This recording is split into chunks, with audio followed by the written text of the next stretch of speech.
What's going on, guys? I got a huge update for you today regarding the 2017 iPhone, also known by some as the iPhone 8 or the iPhone edition, coming later this year. Starting with design. So based off of all of the leaked schematics, the actual phone leaks, case leaks, mold leaks, we have created this render to show you what the iPhone 8 will most likely look like coming later this year. Like it or not, we're just too far into the game where all of the leaks are supporting one another, and this is the design that they are all collaborating on, saying it will look like this. Now, thank goodness the rear Touch ID seems to have disappeared, and that's the best thing about this. Otherwise, I don't mind the back or the vertical cameras whatsoever. I think it looks great.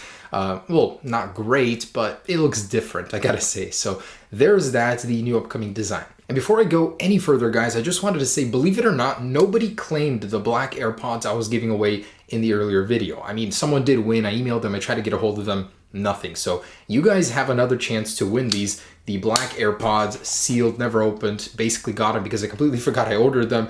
They showed up at my house and I no longer need them. So you guys have a chance to win this with this video. Like this video, drop a comment, and subscribe to the channel if you guys haven't already. And I'll be drawing winners very, very shortly for that. So stay tuned for announcing winners for the black AirPods. Super sexy. I recommend you guys do enter into the giveaway. So let's start with OnLeaks. OnLeaks has posted this schematic that gives us a much closer and more personal look at the inside and outside of the upcoming iPhone 8. Most notably, it doesn't have that fingerprint sensor that we saw in my last update video that everybody seemed to hate.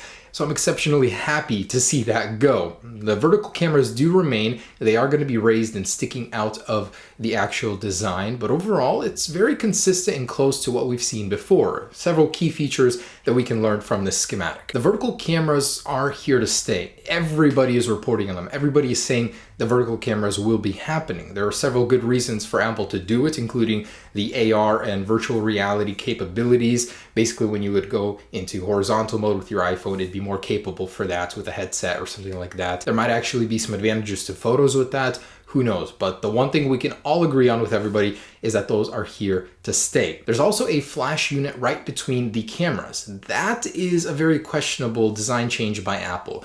Why would they put it in between the camera right there? It seems like a very bad thing to do, as the flash could create glare when taking images, especially at night. I believe one of the Nexus phones in the past had an issue where the flash was so close to the camera that it would just create this ghosting effect, a lot of exposure in the photo when you didn't want it. So we'll see what happens with that. Also in these schematics, we can see that there is a rounded circle in the very middle of the chassis. What could this be? What could it possibly be?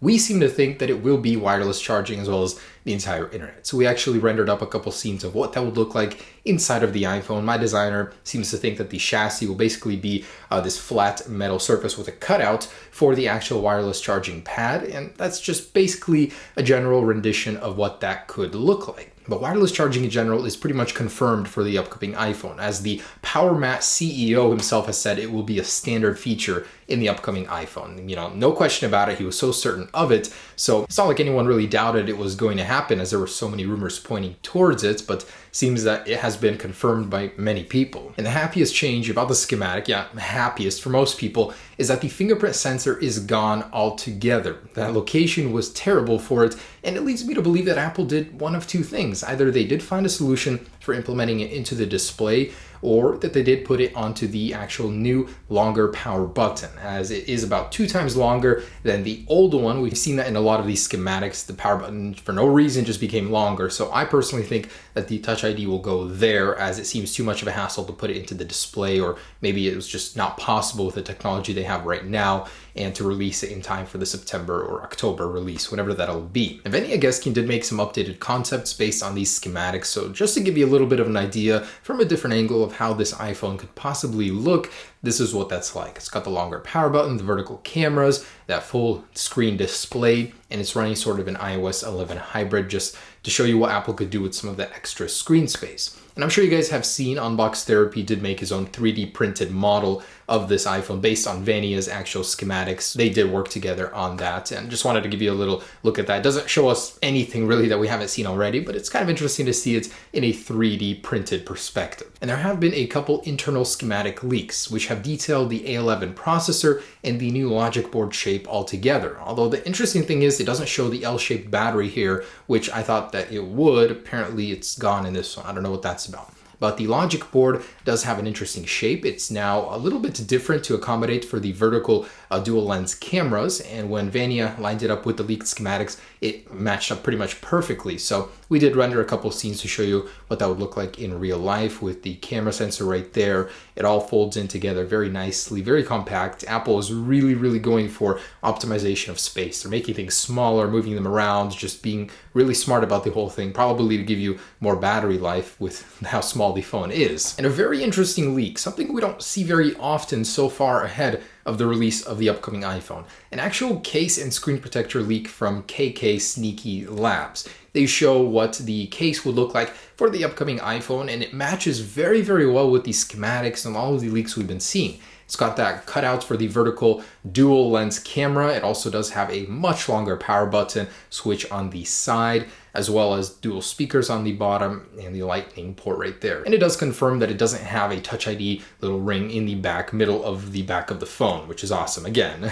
So the front screen protector also shows it is a full front display with a tiny cutout for an earpiece. It looks beautiful, but this is probably not to be taken seriously. I think a case manufacturer, third party, just basically saw these schematics and like, hey, what would it look like if we made a case and screen protector for these? And I think that's what they did. There's no way Apple leaked 6 months in advance their design and everything to the case manufacturers. No way, it's just too early, especially when Apple hasn't figured out everything themselves. So just thought it'd be interesting to show you that, but probably don't take that too seriously. Now, Ming-Chi Kuo has given us some details about the launch schedule of the upcoming iPhone. He said that it will be launching alongside the iPhone 7s and 7s Plus in September, so they'll be announcing it at the stage together with an extreme shortage of supplies. So you might be able to get one, but a very small amount of people will only get one because they will have almost no supplies for this thing. You know, these things will be going for crazy on eBay. I think you can actually make double to triple your money if you do manage to get one. I mean, that's just my personal opinion. If these rumors are right, it will be so limited, it will be crazy. But he said that the actual launch timeframe will be in October, November. So you might not be able to get one until almost Christmas, right in that area. I mean, that's going to be a bummer, but it will probably be worth the wait. He said Apple doesn't want to sacrifice the quality of the iPhone just to release it earlier. They would rather take their time and actually do full mass production a little bit later just to get it right. He says it won't undermine the actual demand for the iPhone. If anything, it will make it even bigger, just like the AirPods. I mean, people knew it was an amazing product, but it took Apple so long to make and release them. So it's a very similar situation here. And Nikkei is reporting that there are two components to blame for the delayed release of the iPhone 8. One being the organic LED display. Samsung was just not ready for that much demand for it, and another being the updated logic board design. Because it's a new design for a logic board, the circuitry is very compact, they're having an issue with producing enough of those in time. So the organic LED display and logic board are pretty much the reasons why Apple is delaying this thing, and not to mention the actual fingerprint sensor solution. And I personally found this one very interesting. Tim Cook has spoke and said that earlier, more frequent reports on future iPhones are having an impact, meaning that a lot of people are getting educated about rumors, upcoming iPhones, and they're withholding their purchase. Say you were looking to get an iPhone 7 Plus, but then you learned that the iPhone 8 is coming out with all this crazy stuff, so the earnings are dropping around this time. And their recent report, their earnings financial report in March, basically said that this is the case. Year over year, sales are falling about this time of the year because of the upcoming iPhones. And rumors, videos like these are having an impact. Kind of crazy. And time for sketchy rumors time. This is the rumors that I saved for last that don't really make much sense, but I still wanted to share with you because they're going around all over the internet. An analyst from JP Morgan is saying that we could be seeing the iPhone 8 as early as June at Worldwide Developers Conference. This totally doesn't make sense. He doesn't really say why, but he says that that might be the case. And if you thought Apple is having a hard time selling iPhones now because of the upcoming iPhone, they would literally be shooting themselves in the foot by announcing the iPhone in June at WWDC and then releasing it later in September or even October or November as reported. So that time in between, nobody's going to buy an iPhone right now. Definitely not happening. No way, no chance. Also, another sketchy rumor from a Chinese tech website is saying that they have a Foxconn insider that's saying there will not be a third iPhone, there will only be two, an iPhone 8 and an iPhone 8 Plus, saying that Apple decided not to go that route and just more of a traditional release, skipping the 7S cycle altogether. He's not saying why, he's not giving any proof, so this one is probably not happening, but one person is saying only two models of iPhone are happening later this year. And a patent just submitted by Apple would allow for wireless charging over the air. This is initially what was reported to be the iPhone 8's charging technology. Not going to be happening, but Apple is making strides to make it happen in the future. The interesting thing about it is that it would be possible over regular signals that routers could send, 2.4 gigahertz and 5 gigahertz signals. So high frequency signals that could actually charge your phone. The actual viability of it, if it's possible, would it be powerful enough to charge it in a timely manner? Those are unknown, but Apple is definitely taking a step in the direction of true wireless charging. And there's a very interesting report from Business Insider that interviewed someone that used to work at a Foxconn factory or Pegatron factory.